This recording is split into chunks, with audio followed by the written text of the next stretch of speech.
Listen up, Renovation Nation, because it is the latest episode of the ReModCast with your host, Norm Rieger of HH Remodeling. What's going on? How we doing, Norm? It's been a while, hasn't it? It's been a minute. Yeah, We're back.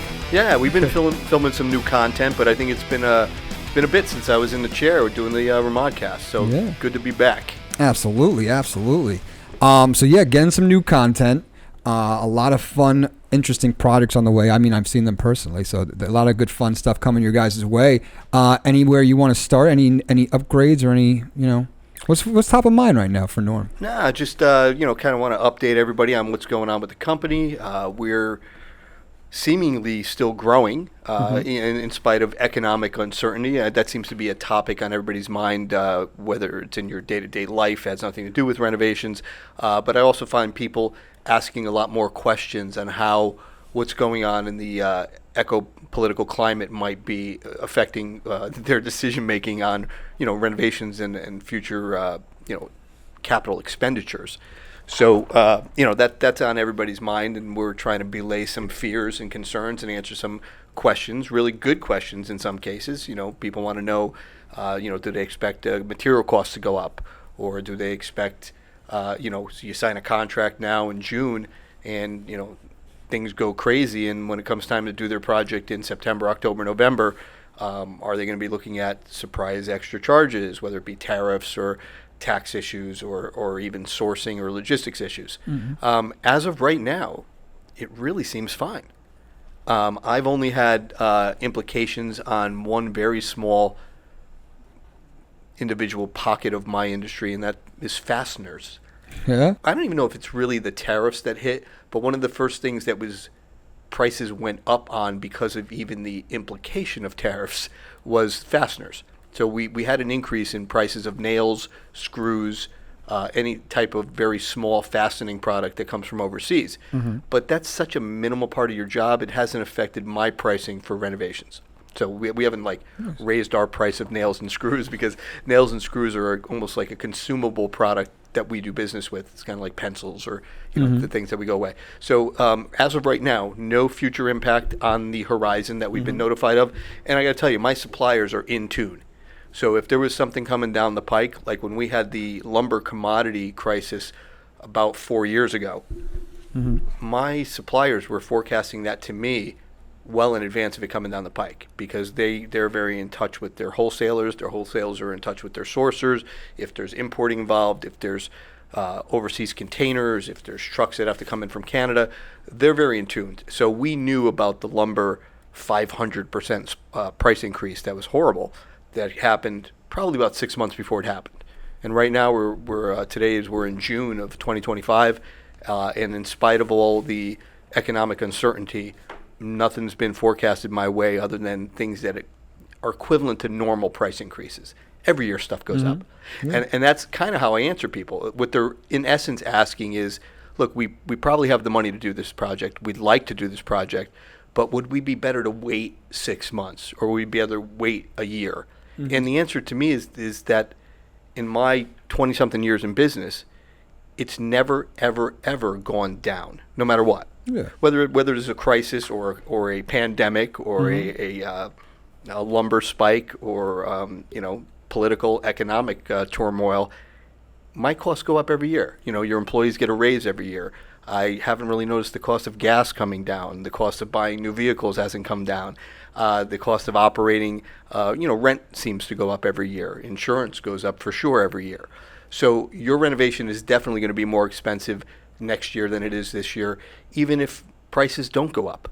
Because just everything, we got to remember, when we're talking about reducing inflation or cutting inflation, we're reducing the rate at which prices still continue to go up. They don't go down. Mm-hmm. People say, I'm waiting for inflation to come down so prices will go down. Well, that's not how it works. It's reducing the level of inflation. So the prices are still going to go up. We just want them to go up at 2 or 3%, not 10, 20, 50%. But they're going up. That's one truism in this industry, is prices always go up. Manufacturers, especially the big players in the game, Andersen Windows, GAF Shingles, siding companies like James Hardie Plank or Certainteed Vinyl Siding. All of these large manufacturers, their costs go up every year because they're operating on such a large scale that we always, even in a great economic year, we're going to get a 5%, a 7%, an 11% increase in those type of things. So my advice to everybody is, look, if you have the money to do it, don't wait. There are contingencies in a good contractor's contract that if there's some crazy spike in a price from the time you sign the contract to the time you're executing, there's a way to get out of it. So don't wait, because even what you're doing is you're stalling in anticipating something that may never happen, but what's guaranteed to happen is it's going to be more expensive next year. So that's kind of what we've been talking to a lot of our potential future clients about, because that's what my job is morphed into. I'm out there in the field doing high-level checks on the jobs and making sure everything's going good, troubleshooting problems. But I have Don Pearson's my construction manager. He's the guy really that's on point out in the field. I spend most of my time working with potential future clients. I'm dealing with large sets of blueprints, dealing with vendors and suppliers to get quantities and price estimates so I can prepare estimates for larger projects and smaller projects. And I spend most of my time doing free consultations. And I don't know if a lot of people know this, but one of the things I enjoy doing the best is talking to people who are planning for the future. I may never get the job. They may never even call me back, but I like to pay it forward. And by going in and giving transparent, honest information, talking about timelines, talking about budget numbers, not just telling them what they want to hear, telling them the reality of it. People appreciate that. And very often those people, when they are ready to go ahead with whatever their ideas were, they do call back, and they want us to be one of the potential bidders on the job, and hopefully the one who wins the bid.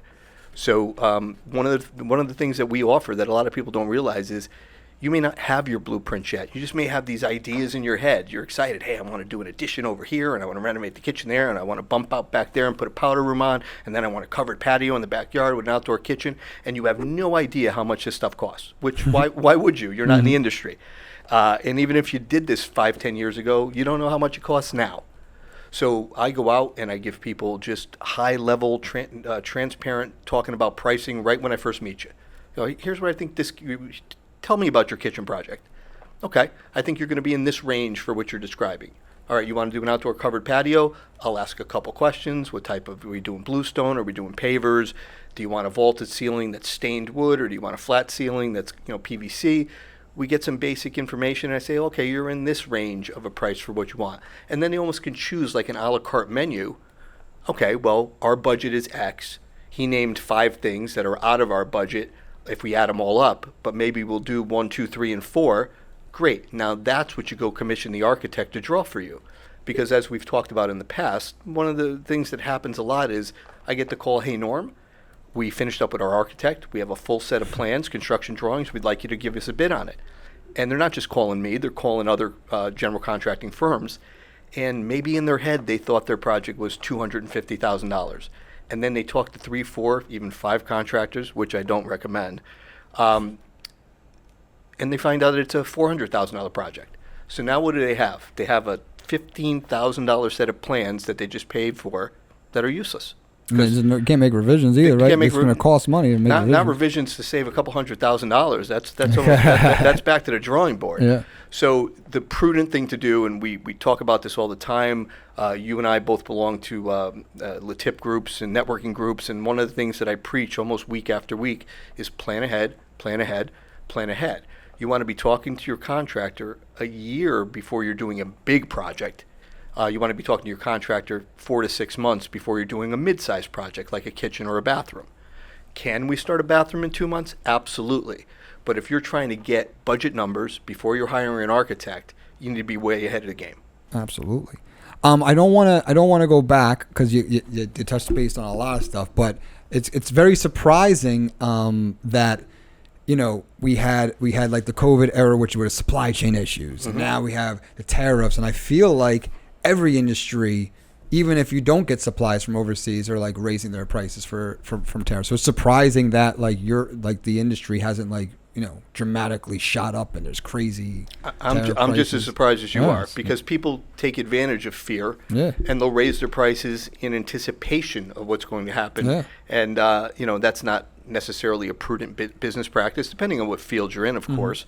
But as of right now, we're good. So now's the time to talk to you before anything happens. Right. And even if you talk to me now and we have a contract for, let's say, a new home. Let's talk big bucks for a minute. So, you're going to spend $800,000 for a new home construction. And in September, some new tariff kicks in that affects lumber coming from Canada.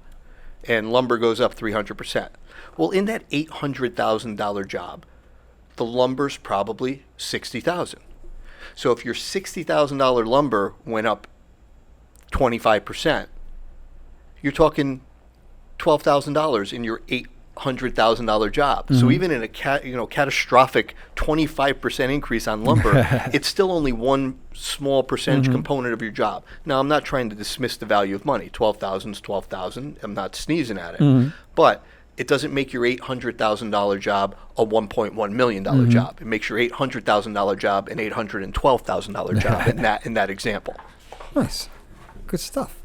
So we're in June as of today.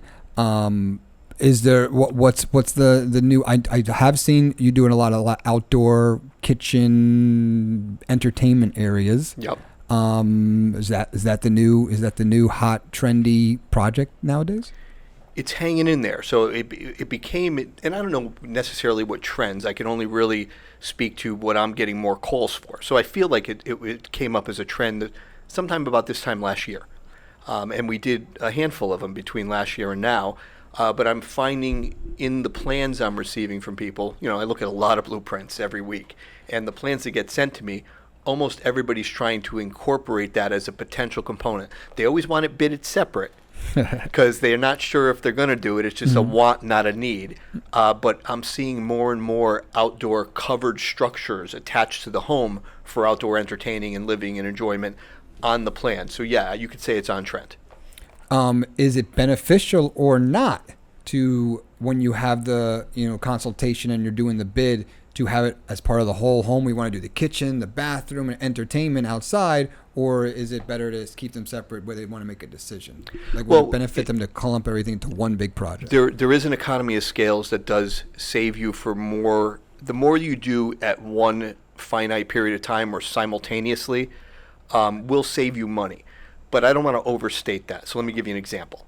So if you're like, look, we want to do our kitchen renovation, let's say it's $80,000, and we want to do a bathroom renovation, it's $30,000. We're not sure if we're going to do them both at the same time. If we do the kitchen and the bathroom together at the same time, and you add 80 and 30, and you come up with $110,000, we could save you a little bit of money if you do them both at the same time. Not because the cost of any of the particular labor goes down, but some of the operating costs that are just fixed costs while we're at your house. So while we're there doing a kitchen, we're putting a portable toilet. That's our policy ever since COVID. Even though you may have working bathrooms, HH Remodeling, we put a portable toilet on every job site. All the workers use the outside portable toilet. I don't have to worry about my guys cleaning up after themselves in someone's powder room while we're renovating their bathroom upstairs, anybody making a mess. And people who are also concerned about, hygiene and germs, and that's all good. We don't necessarily do it for that. We just do it to keep it clean and simple. The workers go to the bathroom outside, even if you have a working bathroom. But if we put that porta potty on your job for 3 months because we're doing your kitchen, and then we come back in 3 months later and do your bathroom, now we're getting another porta potty, and we're paying the rental on that for 2 or 3 months. Oftentimes when we're getting a dumpster on a job, we're paying for the container and the weight of the refuse in the container. There's no guarantee we're going to fill every container to the rim. So if we're doing a kitchen and a bathroom, one container might cover the debris from both. But if we do your kitchen first, we have to call for a brand new container 6 months later if you told us to wait till we do the bathroom. Also, our project management. While we're doing your bathroom or your kitchen, we're dealing with you for 3-4 months. We're having planning conversations. We're helping you source your supplies, your fixtures, your finishes. We are coaching you through and handling the permit process for you if a permit's applicable. We're then speaking to you every day along your project, and there's a cost to that. Look, we build it into the price, but there's a cost for me for that. If my construction manager is speaking to you every day, and I'm speaking to you, and we have workers at your house every day for touch-up paint and punch list stuff, when we do a project all together, we have 1 week of punch list and touch-up stuff. If we separate the project, it's now 2 weeks.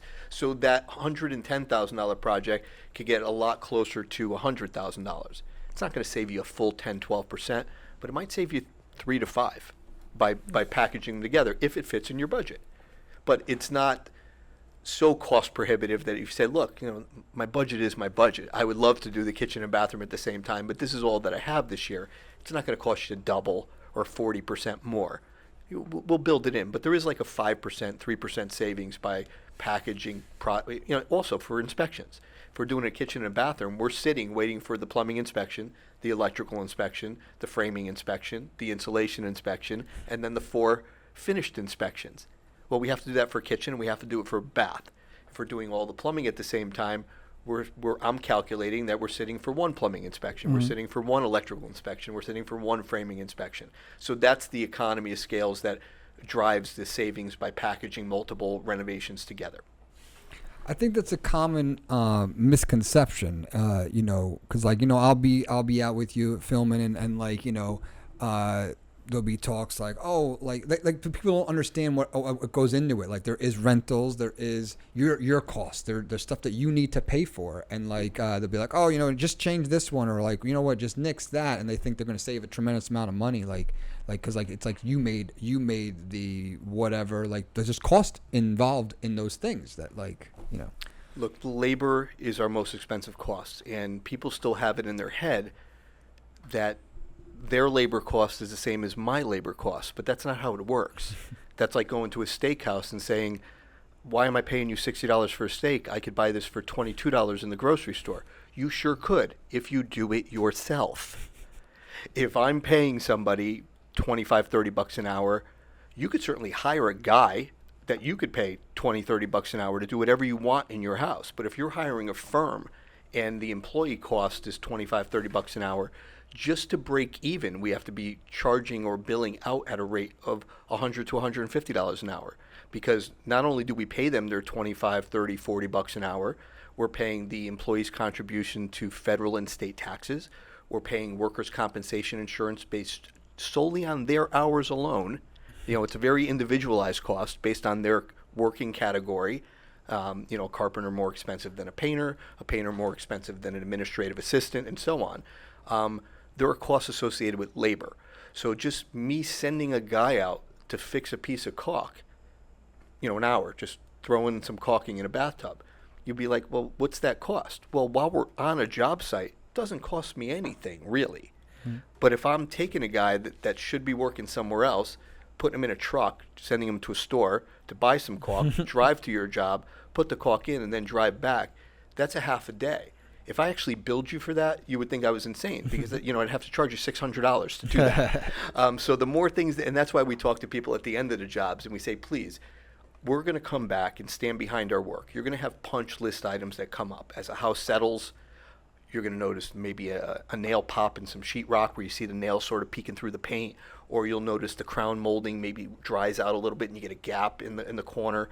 That's normal stuff, and we always come back. We always come back and service that. But we ask you to make a punch list, and we put the emphasis on the second word, a punch list, not a punch item. So we're happy to come out 2 or 3 times to handle 30 punch list items, but we don't want to come out 30 times to handle 1 punch list item each time. So if it's not an urgent thing, look, don't get me wrong, if your toilet's not flushing, we're coming. There's things that have to operate. But if you find that little piece of crown molding and maybe one of the cabinet doors is the hinge is loosened up a little bit after we installed it, or one of the bedroom doors swelled and it's a little sticky when you close it, all normal stuff. Little piece of grout fell out in the shower, caulking kind of didn't fell out or didn't hold well where we caulked the countertop to the backsplash tile. You make a punch list, and then you say, hey, guys, we got like 5 or 6 things that came up. We're happy to run out, take care of them all for you. But make a punch list. Don't call me for a punch item. Look, we always stand behind our work, very often beyond what we're required to do by New Jersey law. New Jersey law says we have to guarantee our workmanship for 1 year against, faulty workmanship. That doesn't mean consumables or use and wear and tear applies, but if something we installed falls down or falls off or loosens up, we'll come back. Look, if you're a good customer, we're going to keep coming back.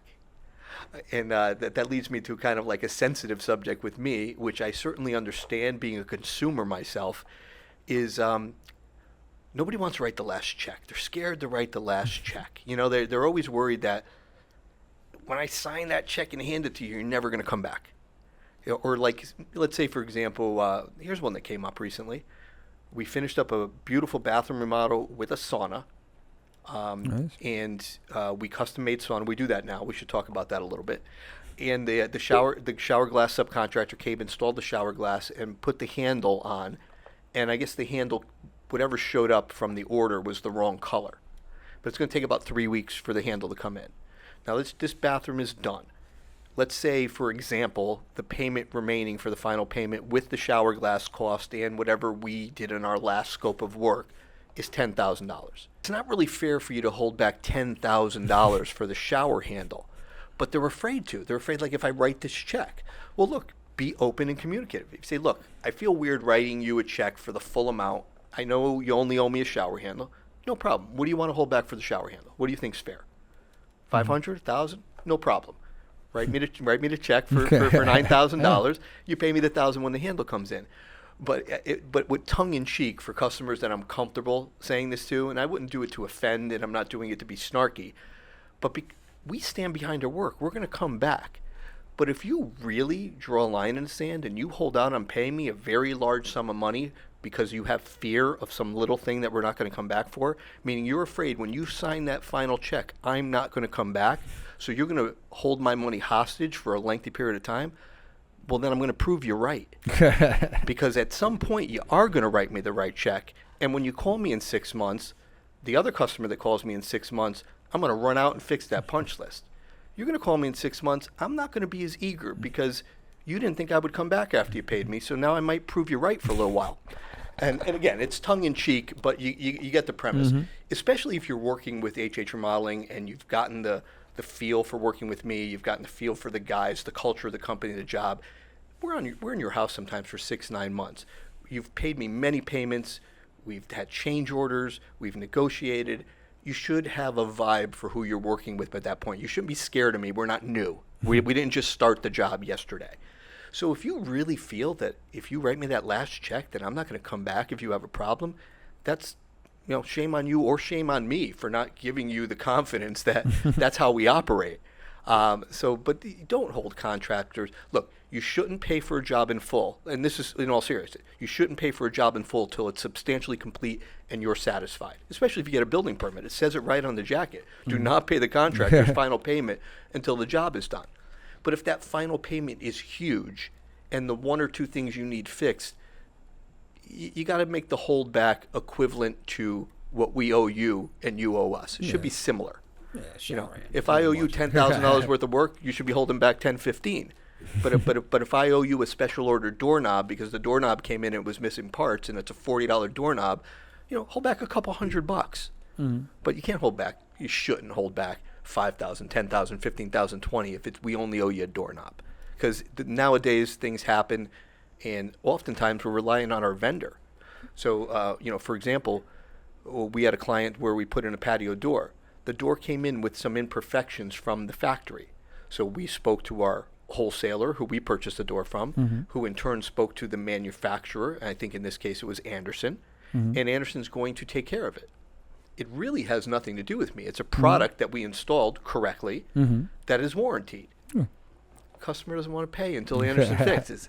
But the sad part about it, which people don't realize because they're, of course, protecting themselves, mm-hmm. is at the end of this job, Anderson got paid for that window 6 months ago. My window supplier who bought it from Anderson got mm-hmm. paid for that 4 months ago. Mm-hmm. I paid for all the guys and all the jobs and all the supplies. So the only person you're holding out on is me for a manufacturer defect that a mm-hmm. national manufacturer is going to stand behind. Yeah, the only guy you're ticking off is the most important guy who's going to come help. Yeah, and again, I try to be empathetic. I understand people are scared. Contractors have a reputation. You shouldn't pay for a job in its entirety until it's completely done and you're satisfied. That I firmly believe. Mm-hmm. I don't want people, the Karens of the world who are listening, listen, I'm not saying pay the contractor 100% if the job's not done. I'm saying let the atmosphere and the relationship and the level of retainage reflect the level of what's owed. That's just a good policy. It keeps the relationship good. I like it. I like it. One thing we kind of grazed over, and I think it's underrated, is you talked about how, like, if you were to send someone out that takes half the day, or you can have someone you're paying $20 or $30 an hour to come do it, like a solopreneur or whatever, and do it. But one thing that I think is very underrated is along with the cost of that employee that you have to come and help service a job, is the expertise, it's the know-how, what permits do we need, what plumbing fixtures do we need to do. It's not just like, hey, we're just putting in a cabinet. There's so much wealth of knowledge that comes behind it that's saving you more money in the long run. Well, that is the benefit of hiring a reputable company or a reputable general contractor, or even if you're subcontracting a job yourself, or I shouldn't say that, you're GCing a job yourself as a homeowner. I don't begrudge that of you. If you're confident that you can do it properly and you have a basic understanding of knowledge and you're going to fumble through the pitfalls of dealing with different subcontractors, you could do it yourself. But even the people you're hiring, at least make sure they're reputable, even if you're the GC yourself. Because if you don't have a wealth of knowledge that you're in this industry, you better be extra careful hiring the people who you're relying on their knowledge. Yeah. Now, when you hire a general contractor, hopefully you're hiring somebody that's failed a bunch of inspections in their career. And I don't mean that they did a bad job. Oftentimes we fail for something that we don't even realize. That's a new code that got implemented or something like that.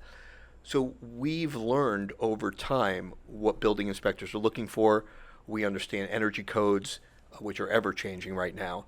We understand through experience on just because the guy's a licensed plumber doesn't mean he's going to do it correctly or clean. And if you as a general contractor don't know how it's supposed to be, well, then you don't have value to the homeowner. Mm-hmm. It's your job.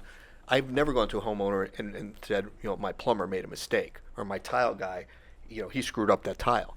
No, you hired me. We screwed up that tile, and we're going to fix it. Mm-hmm. But if you're going to, just because you're hiring a tile mechanic or a plumber or an electrician, especially if it's a big job that you should have had a GC for, you got to know what you're looking at, or you're going to find out on inspection, and then that causes delays. Yeah, so like if you're deciding between X and Y company, and you might be spending short term, you might spend a little bit more, $200, $300 more for the Y company. It might be better in the long run because they have better expertise, they have better knowledge. So not only you get a better product, but it also might save you time, energy, and effort. They do it. The cheaper company does it wrong, and now they got to redo inspections, and they got to redo all the wrong plumbing and whatever. So yeah. Look, it all boils down to value, right? It's in anything you buy. You may not buy, even if you're talking about food, you may not buy the cheapest food, but you may not need caviar either. But maybe you want your food to just be quality. So there's a value. I might pay $2 a pound more for this product because there's a value to it for me. And it's the same thing with everything, whether you're buying a car or hiring a general contractor. You probably don't want the lowest price. You probably don't want the super inflated highest price because maybe that person just doesn't want to take the time to bid the job accurately, so they're bidding it in a way that they're covered no matter what you pick, and it doesn't cost them 30 hours in estimating time. But you pick somebody that's a value. Just because one guy might be higher than another guy doesn't mean they're better, but it might. And sometimes you're paying for their service. Maybe everybody doesn't have a guy that goes around and just cleans up after everybody because their company's too small. It's just a carpenter and a helper. But, with a firm like my company, we have people that can go out and set up and put up the plastic containment. We can make sure when the roofers are done, we're going around that front lawn with a magnet to make sure that everything is safe for you, your family, your pets. We can rely on our subcontractors, but when they don't follow through with 100% perfection, that reflects badly on us because you hired me. You didn't hire a roofing subcontractor. You did the right thing. You hired a general contractor, and what I want to give you as a value-added service is quality control over every single subcontractor. And that's why I use the word value a lot. Find out the price and find out the value. Somebody's more than somebody else. Is it because they have more overhead? Is it because they have inflated price margins for profit? Or is it because they provide more service that is worth it and is of value to you? So I use the word value to evaluate, and I think everybody should kind of use that as a rule of thumb. Get a value for your money. I like it. Great stuff. So it's getting hotter outside. It's we're going into the summer months, and one thing that you're putting in now and installing is also hot: saunas. So tell us about the sauna projects that you got coming up. Yeah, so it actually started by accident. We had a situation for a customer in Alpine, and the customer wanted to do kind of a spa bathroom luxury situation with a cold plunge, which are kind of trendy, Yep. and a big steam shower, and then a sauna. And the location of this particular renovation for this spa slash bathroom wasn't conducive to buying a pre-made, pre-assembled sauna and assembling the walls. It just wouldn't fit the space. So I said to the client, we could make the sauna in this space. And the benefit of that, and this might be hard for people listening to visualize, but pretend you have an oversized closet. It's 8 foot wide, 8 foot deep. It's a square. You find a sauna on the internet that's 7 foot by 7 foot. It'll fit perfect, right? Well, when you push it into that hole, not only did you lose 6 inches on each side, because the likelihood you can't buy an 8 foot sauna to fit in an 8 foot space doesn't work, but the sauna now has a finished outside, because when you buy them, it could technically sit in the center of the room, right? So it's like a little shed. Yeah. It's got cedar on the outside, cedar on the inside, windows, doors, whatever. Well, if we're building it into a space, it only needs to be finished on the inside. So why not take advantage of the room, the physical structure that's there, to let that be the structure for the sauna? You get more space out of it. We'll apply your cedar, whether it's knotty cedar or clear cedar. We'll fabricate the bench out of cedar to make it at the height you want. I want to step up on the bench. I want a little bench for my feet in a second level. We help you select the sauna equipment, because that's not as easy as you would think. If any of you have been in saunas, you realize that some are wet saunas, some are infrared saunas, some have rocks that just glow, some have the old school ones where you pour moisture on it to generate the steam. Whatever it is, those are just appliances. We're just putting appliances in a room, and then we create ventilation. So we'll put an inline fan in the ceiling. What an inline fan means, it's just basically a fan that just moves air in one direction, so that we have ventilation leaving the sauna when you want to turn that on. It's also intaking air from a different point of ventilation. And we create the sauna to fit the space. And you have options when you're creating. You make it the way you want it, not the way it comes from the factory. So you don't have to make it to fit specific increments of measurement. It doesn't have to be 8 foot. What if your space is 6'7"? Well, make the sauna 6'7" if we're building it into the space. Well, I don't want a door with a portal. I have claustrophobia. No problem. We'll put glass doors. So you have these options when you're doing custom saunas. And honestly, most of the clients that I've talked to, when I give them our price to fabricate and build the custom sauna in place, we're not very far off the price from something that you would buy and have shipped to your house that you'd still have to pay somebody to assemble, unless you're do-it-yourselfer in that regard. And it's probably, correct me if I'm wrong, which I probably am, you're probably using less materials than you would be buying it like a third-party sauna, because like they're being built into the wall. So right. like it's 1/3 of the both it's sides. 1/3 of the 1/3 of the product, 1/3 of the supplies and stuff. So it's probably like evening it out. It is. There's a give and take. Obviously, when something's being manufactured in a factory, the cost of labor is substantially less than getting a custom carpenter to do this for you on site. But like you said, we're saving on materials. We're not finishing the inside and the outside of it. We're finishing just the inside and maybe the outside of the front wall in the space that it's facing. So, it seems to work out that having us do a custom sauna, it's not going to save you a bunch of money from buying a store-bought sauna, but you're getting a lot better project for almost the same price. And it might make sense that they're already doing something like redoing. Now, with the ones that you're doing, are they being added on to like a separate room themselves, to the bathroom? So far, they've been in bathrooms. We're actually on our third one right now, this year. Nice. So we're doing one in a multiple bathroom renovation product in Pine Lakes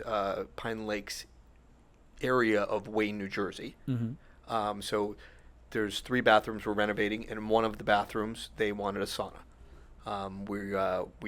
We just finished up the Alpine one. We also just finished up one in River Edge, New Jersey, and we're all making them fit the space, but all of them have been in bathrooms so far. Nice.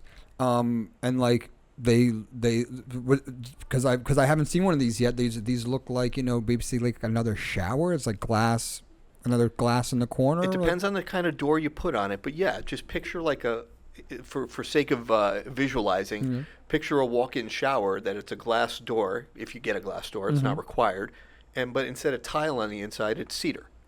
and it has some air operating mechanisms that we spoke of already, vents, inline fans, a heating mechanism, and sometimes we add a feature. So the one we just finished in River Edge, again, clients make us look good when they find cool stuff on the internet. We did the equivalent of a niche. Now, you've seen me point to niches in showers that you would put shampoo bottles and stuff on. Well, you don't need shampoo bottles in a sauna. But they had us create a niche, and they put pink salt, like a slab of pink salt in the niche, and we backlit Himalayan it. sea salt. Himalayan sea salt. There you go. And then we backlit it. So while you're cool. in the sauna, you almost have this picture frame feature of light glowing through red salt. So it's very cool. Very, very cool. Is it possible, this might be a dumb question, is it possible to have a hybrid sauna / shower? Like you can take a shower, maybe close one side of it? No, but you can get the same effect by what we call a steam shower. So there's showers where we buy a piece of equipment called a steam machine. The only difference between a steam shower, two differences really, and a regular shower is it still operates as a regular shower. You can bathe yourself.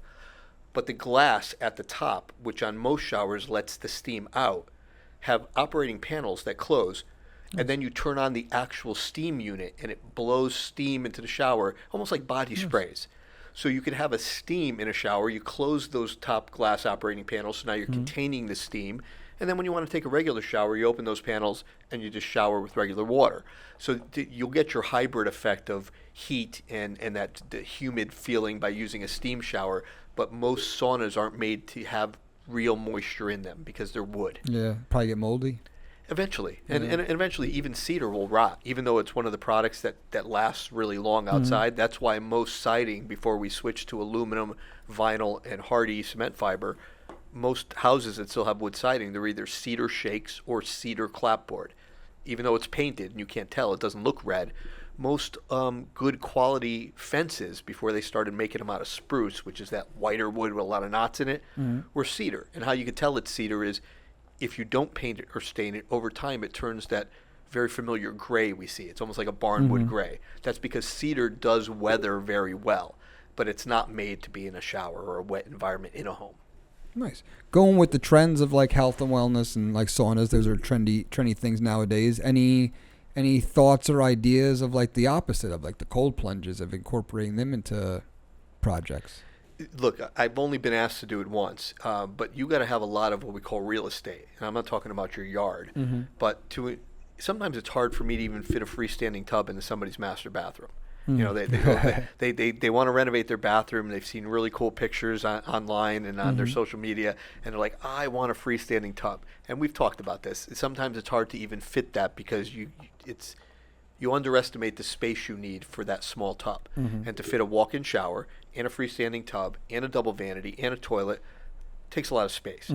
If you're trying to fit a cold plunge also, you need a bathroom the size of like a large bedroom. And then you can have all those components. They're great for basements because a lot of people especially if you have a luxury basement, you're putting a workout room, a gym, and then you're going to build a big bathroom next to the gym. That would be a great place for a sauna and or cold plunge. Doesn't really factor well real estate wise into most living spaces of the home in the upper floors. Nice. Last question about the saunas and the cold plunges, and we'll put that subject to bed. But is there a lot of people it's because it's been trendy in my feed. So like I'll see like there'll be like companies pushing like the portable plunge and the cheap sauna or whatever. Could this be something that we incorporate in our outdoor entertainment areas? Well, they definitely can be incorporated outside, and it's obviously good not to walk through mud or grass to get to a product like that.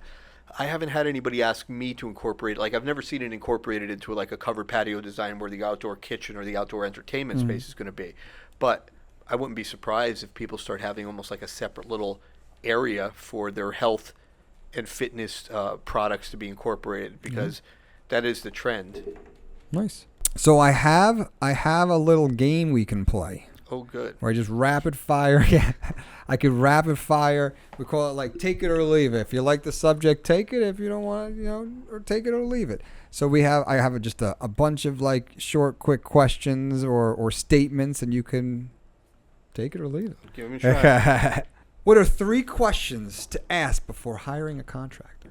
Are you insured? And part 2 to that same question is, will you add me to what's called as additionally insured on your policy for the duration of my project. What that means is that protects the customer for somebody who maybe a new company, a startup, and they know they need to show you a certificate of insurance, but they're not really financially stable. They don't want to pay that insurance all year. Well, if you're named as an additionally insured on a certificate of insurance when we request it from our agent, you get notified for any changes to my policy.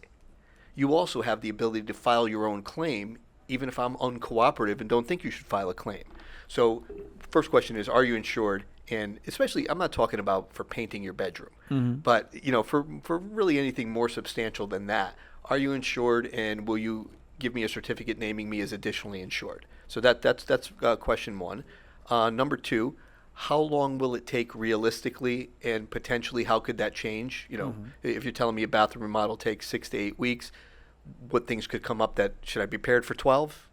Ask the question how long the project's going to take, and ask about the process. How long does it take from the time that we're talking now to get prepared, to get permits if applicable, to your availability? When can you start, and how is the timeline going to proceed? So ask about the process. What's the process like? Are you insured?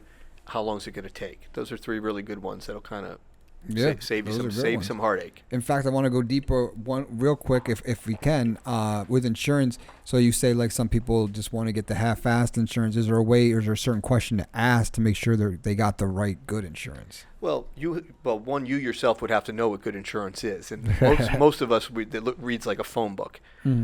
So once you have someone show you their certificate of insurance and hopefully name you as additionally insured, it's kind of like a cover page. It just basically shows amounts. So you want to make sure that to be a registered home improvement contractor in New Jersey, that means any home improvement contractor. That could be a landscaper, a painter, anything that you provide a home service, house cleaner. You need to get a registration number from the state. Some people call it a license. It's really not a license. You don't have to be qualified or take a test, but you have to be a registered home improvement contractor in the state of New Jersey. In order to get that, you have to be able to show a certificate of insurance with a minimum coverage. I believe it's $1 million or $2 million now. So if somebody has the minimum coverage to operate as a home improvement contractor, as long as they're not building you a $4 million house, you're pretty much covered. There's really not bad insurance, good insurance. That more applies to the contract than it does you. If they have the correct and proper coverages, you're going to be okay.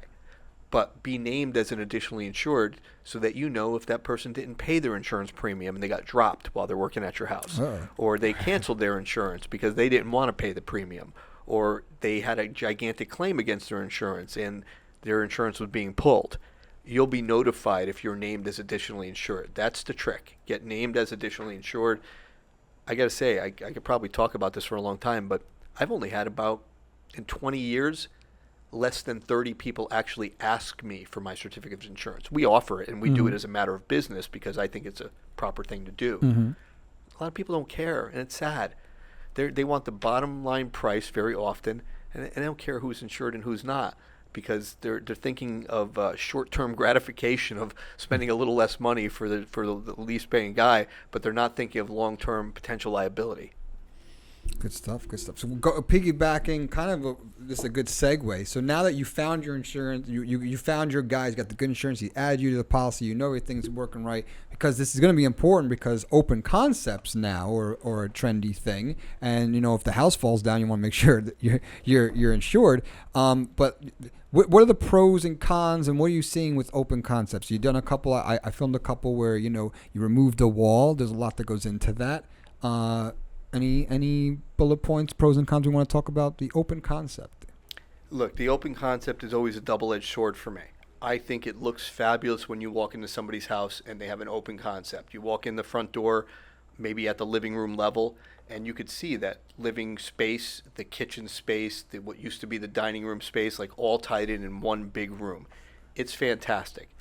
But your house has to be big enough for your kitchen to make sense for you, because when you take away all the walls, where do you put all the stuff? You can't put your refrigerator in the middle of the room just floating out there. Neither can you do that with your stove or your sink. So if your kitchen had 3.5 walls before and you take down 1.5 of them, you have to fit all the things required in a kitchen, a refrigerator, a stove, a sink, a dishwasher, on 2 walls where there used to be 3 or 4. So open concepts are better for larger homes than for smaller homes. And you would think the opposite. Well, I want my smaller home to look bigger. It will, but you're going to have 4 kitchen cabinets, and a nice island, but you're going to have 4 kitchen cabinets. I'm exaggerating clearly, but that's what you have to take into consider. It's a great look. It's a great feel. Look, most things that look bigger aren't always practical either. Like a vaulted ceiling looks fabulous.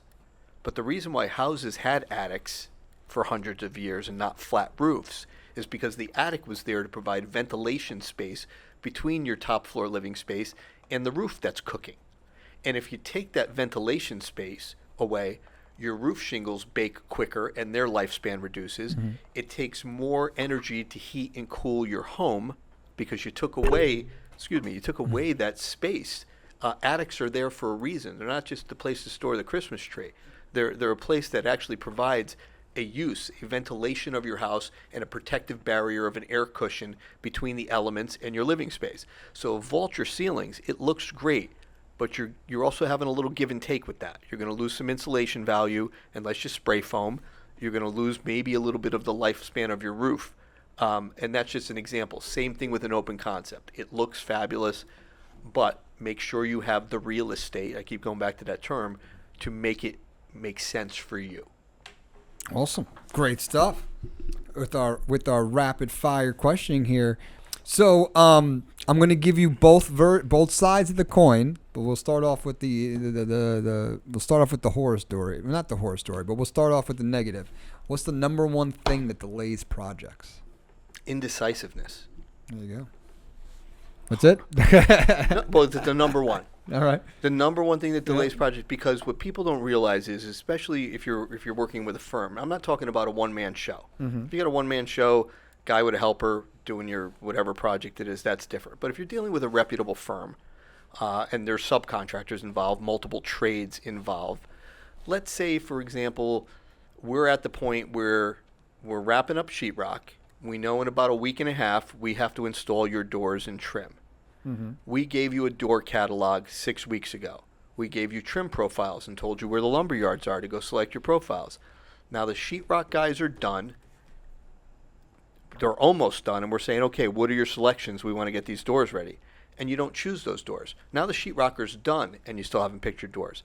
There's nothing I can do now until you pick your doors. And then when you pick your doors, we still have to order your doors. And then your doors are going to come in. So you caused a 3-week delay in the job. Very often, psychologically, people aren't upset about that delay.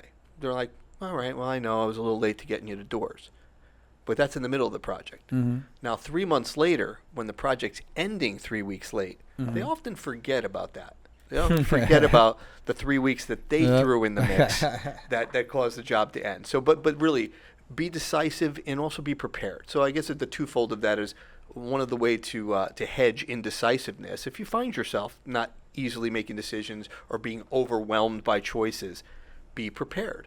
Get ahead of your choices. Now, we provide you with information sheets that coach you through what you have to shop for, what you have to select, in what order.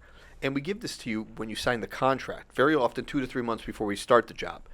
If you were ambitious, you could have everything picked before we start. Or you could pick things in order, and as long as we have what we need at the timeline, you're okay. But if you didn't pick your tile, and we were about to roll the tile guy in, and you're like, I need 1 more week, well, the tile guy's not going to sit in his van for a week. He's going to take on another job, and he probably has a backup in the queue, and you're going to go back into that queue in the order that he's ready. So even though you might have only hesitated a week in having your tile selection behind schedule, you might have caused a 4 or 5 week delay.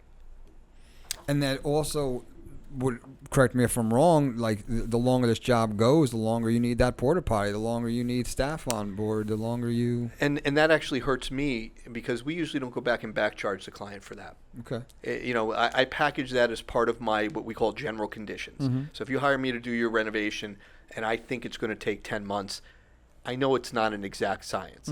So I'm not going to give you a credit if I only use the toilet for 8 months, but I'm not going to charge you if I need it for 12. Gotcha. So, but it does hurt me when that happens because of you. but that's not usually something that I reflect back and pass on to the consumer. Gotcha. There was, without naming names, there was a house I was in recently, and Don was telling me we were waiting for one thing or one decision because the floors and other things couldn't be finished until this big thing or something was done. So, like, that's another example. Like, the indecisiveness is gonna. Indecisiveness, or look, everything's a domino effect because projects are done in a certain order of operations. Let's talk about stair parts, stair railings, and balusters. What people don't realize is we really can't finish the floors because the people that finish and sand and stain the floors are the people that sand and stain your oak railings and balusters. And if you were late to pick out your railing parts, we installed the raw flooring 3 months ago. It's the end of the job that we're going to finish. And now if the railings aren't in, we can't finish the floors because it's just the rail guys won't install the rails and the balusters into steps that are finished. There has to be raw wood. So there's certain things, and we as a good contractor will coach you through what you need to do, and most people are very great about it. But being indecisive or not being prepared will cause delays, and those delays aren't as finite as what you think. Just because you're 3 days late to the party on your decision doesn't mean that the delay is only 3 days. The delay can be extrapolated into maybe only 3 days, but maybe 3 weeks. So, and those add up because that might not be the only delay on the job. Then a 10-month job turns into a 13-month job, and you're unhappy, and we don't want you to be unhappy. Your fault, my fault, nobody's fault. We want you to be happy at the end of the job. It's our job to make you successful, even in spite of yourself sometimes. So looking at the flip side of the coin now, say you have a client and they want to do everything in their power to actually help you and make sure the project gets done the quickest. What's the number one thing that could speed up projects? Preparedness. There you go. It's kind of what we just touched on. But yeah, somebody that gets very ambitious. And look, when you have a big job to do, sometimes it's an overwhelming amount of decisions, especially if your job is substantial enough to like an addition. So you got to pick the stone for the outside of your house. You have to pick the roofing shingles. You have to pick the siding color. You have to choose the gutter details. You have to choose your windows and your window features, and that's just to make the shell. Maybe you need to choose your paver patios or your bluestone for your porch or your stoops. But then on the inside, you have to choose everything from the obvious stuff like plumbing fixtures and tile and cabinets and countertops. But you might forgot that you still have to choose cabinet hardware and doorknobs and crown molding profiles and towel bars and little things like that. So you have a lot of things to choose: paint colors, tile patterns, tile design. If you go in order, you can certainly chip away at it in small, reasonable, manageable things. And we coach you through that. Like, look, I know you have 100 things to choose. I need you to choose these 5 before we start. I need you to choose these 11 things in the first month that we're going to need in the second month. And we coach you through that so it's not overwhelming. But a customer that is on point and not intimidated by an overwhelming amount of choices, they're creating spreadsheets and giving me inspiration boards of photos that they grabbed off the internet. And they're like, hey, here's the stuff we picked out. That's fantastic. Even if you're going to change your mind on a few, being even 75% prepared will make a job roll through, because now we're going to start scheduling subcontractors knowing you're prepared, not holding off on scheduling a subcontractor because we're not quite sure if you're going to have your tile picked out, so maybe we're going to use him on our other job right now. So if you're prepared, it falls back to plan ahead. Even if it's planning the job for the future or planning the logistics of the job after you've hired your contractor, planning and preparedness is always going to make things smoother. Awesome. Great stuff. Now, just still our take it or leave it, but now we got some, like, maybe some tips and tricks, maybe some DIY stuff. So you just got, you remodeled it, or even HH just built you a brand new home. Are there any tips or tricks to help maintain the tile, the grout, making your remodeling stay fresh and new for long term?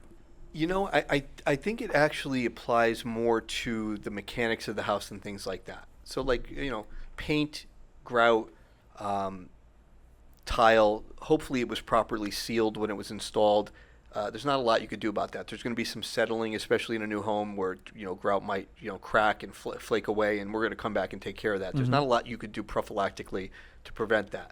But a lot of people buy a house, even if it's a house that they don't need renovation on, have no idea how to change the air filter on their air conditioning, or don't know where to shut the indoor shut-off valve to the outdoor faucet so that that pipe doesn't burst the first winter they're living there. So educate yourself and familiarize yourself with the mechanicals of your house. Know where your emergency shut-off valve is. You know how many people have had a burst pipe and didn't know where the main was to shut it off? Wow. Or doesn't know that your furnace has an emergency thing that looks like a light switch that you could flip from the top of the stairs if there's a fire in the basement? Familiarize yourself with the mechanics. And look, this isn't the old days where you got to go buy a book. We got this thing called the intranet out there the now. interwebs. And the interwebs. and now even beyond the interwebs, we have artificial intelligence. You could talk into your chat GPT app on your phone and say, where would I likely find my sewer clean out plug because I have a backup? Or where would I find my water main shut off? Or how do I change the air conditioning filter on a model 12345 Lennox furnace? All of that is available to you without having to go to the library, without having to look up an owner's manual. But familiarize yourself with the working parts of your house, and that'll save you in the long run. Because what happens is if you don't know you're supposed to change your air filter, or you think your air filter is something in the ceiling in the hallway, that might be one of them. But there might be one built into your furnace that you have to pull out and change. It looks like an accordion. And if you don't change that, and it gets so bad that it actually lessens the airflow because it's clogged up with dirt, that's going to cause your condensation, or I should say your coolant pipes, to freeze, and then your system's going to break. All because you didn't change the $14 or $40 filter because you didn't even know. It's not your fault. You didn't know it was there. So educate yourself on the working parts, your furnaces, your boilers, your water coming in, your water going out, how your heat operates, where your electrical panel is. Do you have a main breaker, or are there multiple sub panels in your house from additions where they've added secondary panels? Because you don't want to get shocked if you're a do-it-yourself guy and you're going to change the outlet in the bathroom. So know where your breakers are. Yeah, know the working parts is my long-winded answer to that. No, I mean, we covered a lot of stuff today. Norm, anything top of mind that? No. Look, just stay tuned. We got a lot of projects coming down the pike. You're going to see me out in the field. We're going to do job site visits where we're going to get you guys some new content. We're going to try to get into the podcast studio a couple times a year just to have this level of conversation that we don't often have the comfort to talk about these subjects when we're touring a specific job site. Like we always say, you may be seeing a short version of this clip on Instagram or Facebook or TikTok or LinkedIn, but we'd love for you to go over to YouTube. That's the platform that we really want to generate a ground base. So even if you don't watch YouTube regularly, if you wouldn't mind going to YouTube for me and give me a like, give me a follow, maybe make a comment, ask a question, the more you engage with us on YouTube, the more successful we're going to be getting this information out to everybody. Absolutely, absolutely. And if you can go, along with what Norm's saying, ask some questions no matter where they are. YouTube, Instagram, TikTok. Ask a question, and then next episode we have all episodes we can answer all these questions for you. Yeah, I mean we don't always provide a lot of DIY advice, but if you have a question, I'm going to answer it to the best of my knowledge, or tell you I can't answer it. So feel free to hit me with any construction or renovation related questions. Happy to help. Awesome. Another great episode. All right. So there you have it, guys. Another great episode of the ReModCast. So thank you, everyone, for watching from the Renovation Nation. And we'll catch you next time with Norm Rieger, HH Remodeling.